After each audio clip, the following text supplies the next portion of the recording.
Okay, tingnan natin yung bago kong nabiling flag. Let's do the unboxing. No, it's not unboxing. Kasi pag sinabing unboxing, may box. So, anong tawag nito?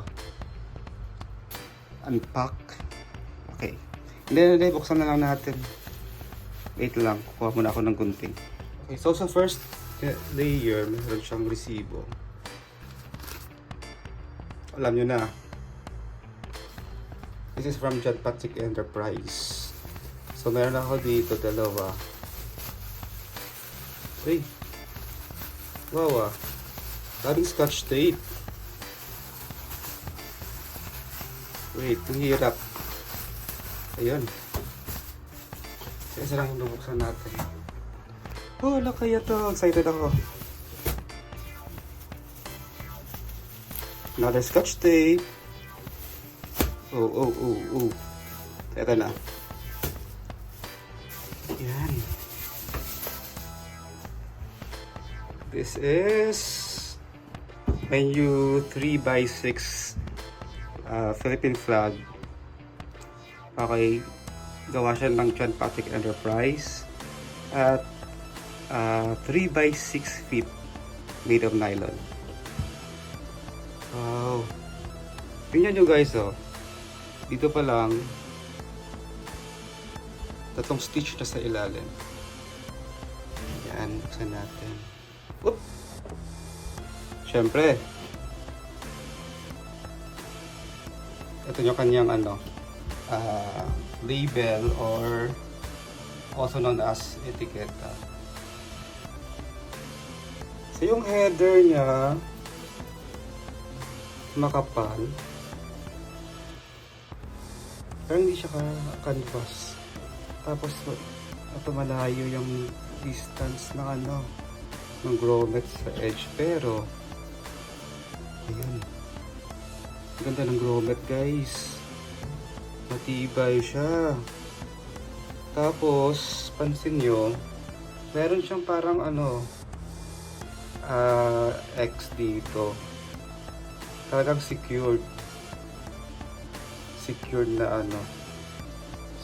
na hindi siya matatanggal.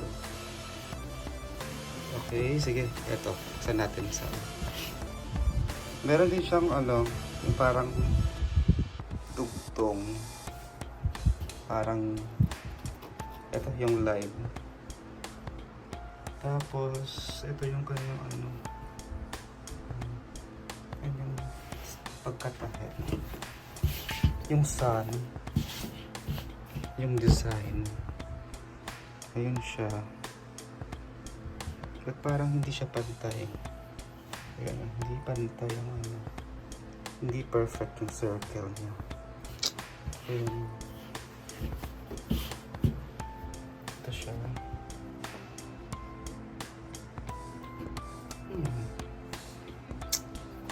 Okay.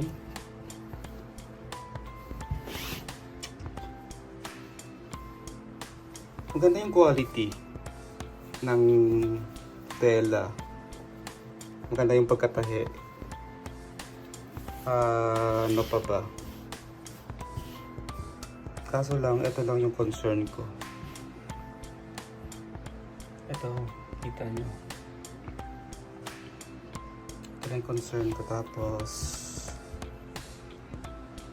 yung race niya. Parang ewan ko. Pero ito talaga, ito yung pinakamaganda sa kanila. Sobrang kapal. Makapal yung grommet niya. Talagang lalaban to sa Tapos, yun lang, medyo malayo. Malayo yung distance niya. Ayan. Sa likod.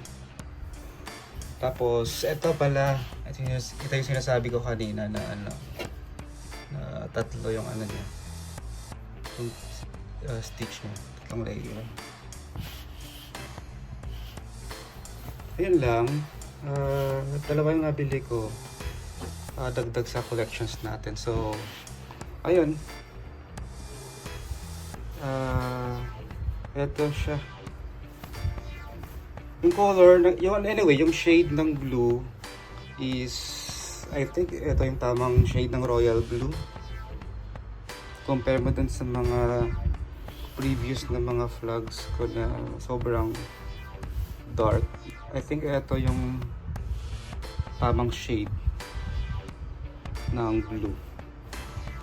Yun lang. Thank you for watching, and yeah, expect for more unboxing or unpacking or what do you call, basta sa mga susunod na mga days meron akong mga surprises. Thank you for watching.